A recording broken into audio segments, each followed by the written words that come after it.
Hola amigos, ¿qué tal? It's Joe here from Spain Speaks with a weekly review video with Johnny. We'll check out some of the things that have caught Johnny's attention this week here in Spain. So let's go to the video. All right, good. Johnny, how are you today? Yeah, good, Stu. I've been enjoying a week off work, so taking advantage to soak in some of the good weather, the sun we've had here in Madrid.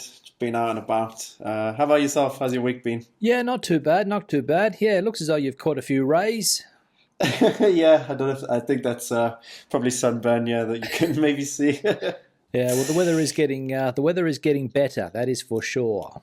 Yeah, indeed, indeed. And it's the good time of the year in Madrid when everything looks really nice. It's not too hot. You can go out and enjoy a couple of drinks, maybe an ice cream on a terrace, and yeah, without being too hot.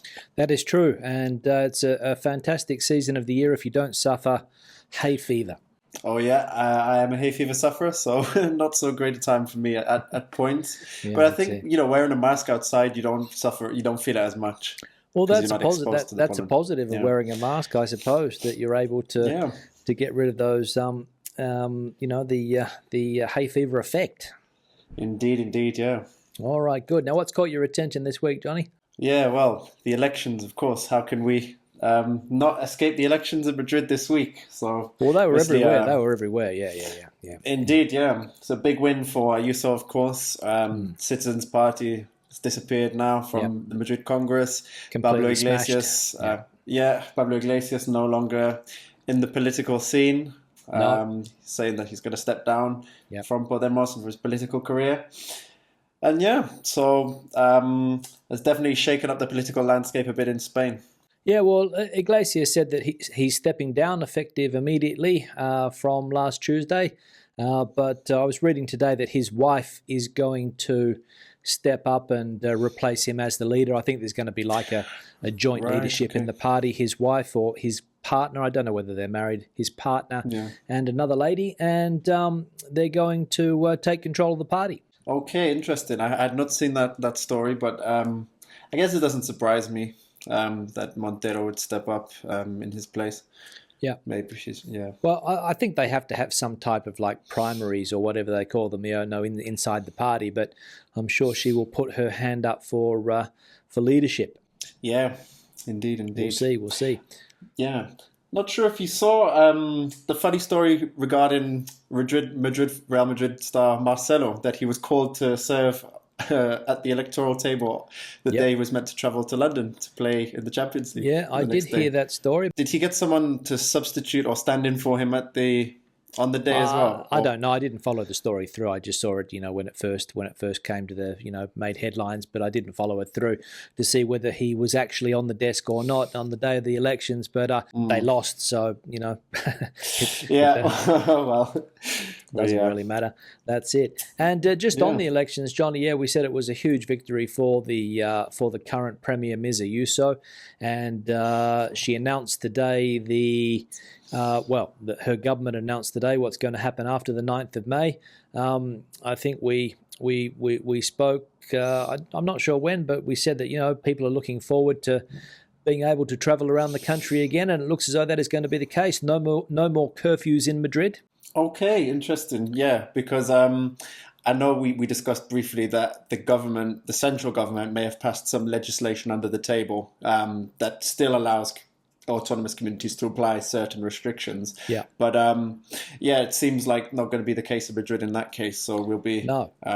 maybe out in the streets a bit later. Perhaps if there's certain autonomous communities that don't have mobility restrictions, then maybe a lot of people from Madrid will be heading out to travel around the Well, country. well, that's right. I think only two places have managed to keep curfews in place. I think Valencia and the Balearic Islands, but they're allowing people to travel to those places, so they're not closing borders.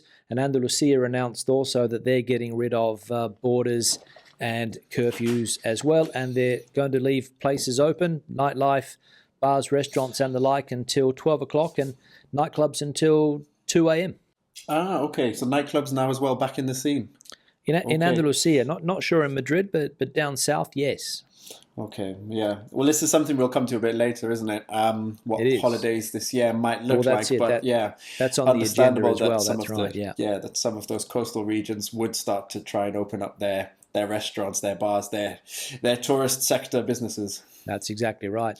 Now, something you also wanted to talk about was tax reforms in Spain and Madrid. Yeah, so one of the first things Ayuso has done since she won the election is announced her new tax plan. So to give a bit of context for the viewers who may be not familiar with the tax system in Spain, you have your income tax is partially made up of national tax set by the central government, which is essentially fixed, and then autonomous communities add their percentage of tax, it falls typically within a maybe 5% either way bracket, I would say, but they have a bit of flexibility on that. So Madrid is has one of the lowest autonomous community taxes in Spain, and then you've got regions like Catalonia, which have higher income taxes, autonomous community income taxes. And what Ayuso wants to do is reduce the tax bracket, each tax bracket by 0.5%, which will set it ahead, I think, of places like the Canary Islands, and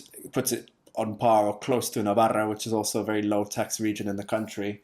And the average taxpayer per year will save about 132 euros. Based on 2018 data, that's going to be their saving annually. Okay. Mm-hmm. Yeah.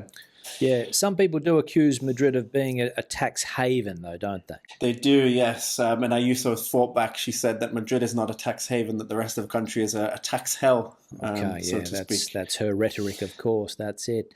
Always on the back, always on the front foot. She's very prepared to defend what she has, right?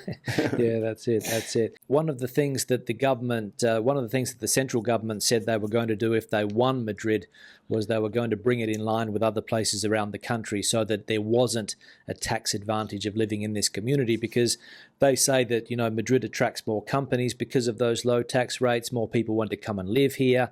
The rest of Spain is becoming emptier and emptier by the day, and people are moving to Madrid. Some people obviously to take advantage of that tax situation, but for other reasons as well, because there are jobs being created here. Yeah, I believe the statistic is that Madrid attracts 75% of foreign investment in Spain, if I'm not mistaken. And regarding what you said about the central government, so this could be coincidence with the timing, perhaps not. But Sanchez, whilst Ayuso is announcing tax reductions in Madrid, Sanchez is talking about tax increases on a national level, following an agreement he made with Brussels to pay the price to cover the cost of the pandemic, essentially. Well, yeah, I'm sure that's one of the reasons, absolutely. But also, they passed budgets last year for the first time in I don't know how many years, and one of the things was that they were going to try to bring some type of tax harmony again with other European countries. And they also announced, I think, the other day. Well, they didn't announce it. They sort of put the plan. They gave a plan to Brussels. They didn't really make it public here in Spain that they were going to change the way joint tax declarations happen. And they also announced that they were planning on putting tolls on roads, which I've spoken about a fair bit in recent times, as another way to get revenue. It could be related, to the debt, trying to get that debt down, and looking for ways to tax more people, obviously. But I mean, I think we spoke about this a few weeks ago. The rest of Europe is lowering taxes, and Spain is one of the only countries that is increasing taxes. But of course, the socialist government is arguing that Spain's taxes are lower, if you believe that or not, I don't know, than other European countries. So we'll see. Yeah, and I think another argument they've put forward as well is that, it's with thinking about the environment, trying to not encourage people to use the roads as much. I think they're increasing tax on diesel fuel as well. But then you've also got food producers and maybe supermarkets that are saying that the cost of food is going to go up. I saw that today, yeah. Mm-hmm. Yeah, food has got to travel across the country to get to supermarkets. That is true. That's the way things move here in Spain, by road. That's right. So if an extra toll is whacked on a lot of those roads, which is what they're planning to do 2024, the cost of living could go up, which leads us to the next topic, Johnny, which is electricity, which is also going up, right? Indeed, yes. So I think I tried to have a look to see what the old system was like, but it was a bit confusing. I think we said You looked at the electricity bill and you couldn't figure out what it was, right? No, you need to have a degree to work out what's going on there. Yeah, I always just looked, and I went with the principle of less electricity I use, the cheaper my electricity bill is going to be. Yeah. But they're now they're trying to simplify this electricity tariff by introducing a single tariff for everybody, and they've introduced the idea of peak, normal, and off-peak hours. What are they calling it? Tarifa? So it's the tarifa. Llana, was it? Tarifa llana, yeah, that's the modest one, and then you have the tarifa valle, which is the off-peak. Oh, okay. Yeah. So basically, they're encouraging people to turn on their appliances on these off-peak times, rather than to be slugged with a big electricity bill by using peak hour times, right? Exactly, yeah. So just so we know what those times are. So the peak hours are from 10 till 2 and 6 till 10 at night. Yep. Then we have the llana, which is the normal one, which is 8 in the morning till 10 in the morning, then 2 till 6 in the afternoon, 10 till midnight, and then off-peak is midnight till 8 a.m. And then in Ceuta and Melilla, because these are the times that are on the peninsula and in Canary Islands. Yep. In Ceuta and Melilla, you have an additional hour of peak times at night and in the afternoon as well. Yeah, just to confuse it even more. That's right. So depending on where you are, well, if you're on mainland Spain or the Canaries, there's no problem. But if you're in one of those autonomous cities, as they call them, you pay a different rate again. Okay. Yeah. And I think we were saying, cost of living increasing as a result of this. I think only the cheapest or the most efficient energy consumers are going to be the ones that save money through these new tariffs. Yeah, well, that's it. And putting your washing on it, from 12 to 6 in the morning, the neighbours might not be happy, John. Yeah, not at all. Not at all. I'm not sure if I managed that. No. I know my neighbours, when they have the washing machine on, not because of the noise it makes, but the floor above starts to shake a little bit. When that spin cycle kicks in, that's right. Yeah. When that spin cycle starts to wind up, it can get a bit noisy. That's right. And because you're living in a flat there, so exactly, I'm living in a house, but we've got an adjoining wall here. And there's some banging going on at the moment, so it can get quite noisy. But if you do have people upstairs and on each side of you, you can hear those noises coming through. And if you've got a loud television or a loud washing machine, it can be a bit annoying. Indeed, yeah. It can be. So we'll wait and see, yeah. So more increases, electricity going up, tolls on roads, taxes. Yeah, things are looking good. They are, yeah. Let's see if they look a bit better for this summer. So that's our final topic. Summer 2021, Johnny, yeah, because you're planning a trip to the coast. Yeah, hopefully, fingers crossed, if we can get around, which I think we said it should be the case. It'd be very unlikely that we're not able to travel. But an article in Expansión seems to think that this summer is going to be very much... it's very much going to look like last summer. So a lot of national tourism, perhaps smaller lodgements, smaller hotels that are being reserved, and then people using private hire cars rather than taking trains and planes, with obviously the situation that's going on. Oh, that's it, yeah. So just as we were saying at the beginning, so the country's starting to open up again as of May the 9th. And a lot of people have booked holidays immediately. Basically, a lot of people are going to head off next week or maybe for that weekend. A lot of people are expecting the roads to be very, very busy. Not this weekend, of course, but the one after May the 9th.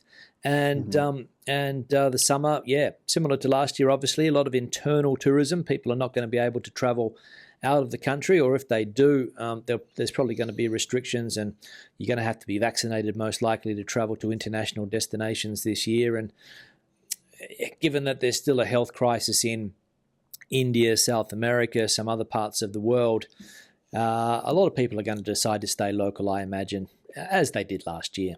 Yeah, I remember when I went to Almeria last year, which I was in a village called Roquetas de Mar, which is not too far from the main city. Yeah. I was in probably what would be a typical international tourist destination, but I heard Castilian Spanish being spoken for the most time I was there.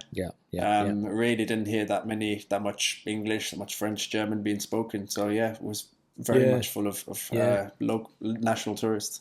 Yeah, well, remember last year we probably didn't know as much about the pandemic last year, right? And I mean, the vaccines weren't part of the part of the equation last year. But this year, I suppose, especially in the UK, Johnny, I think that, I mean, you'd know this better than me, but I think the vaccination plan there is a lot more advanced than here in Spain. So I imagine that if Spain is on the green list, as they call it, I don't know when that's going to be announced. I think it's soon. But if Spain is on the green list, I suppose British people would decide probably to come to Spain vaccinated, have a relatively safe holiday, I presume. Yeah, well, it's definitely been a much quicker rollout in the UK than it has been across the rest of the EU. Yeah. So I think, yeah, depending on how the UK defines different countries and different risk levels, then perhaps, yeah, British tourists will be able to start traveling internationally, perhaps a little bit more than people in the EU, depending on, of course, what's agreed in terms of travel safety standards.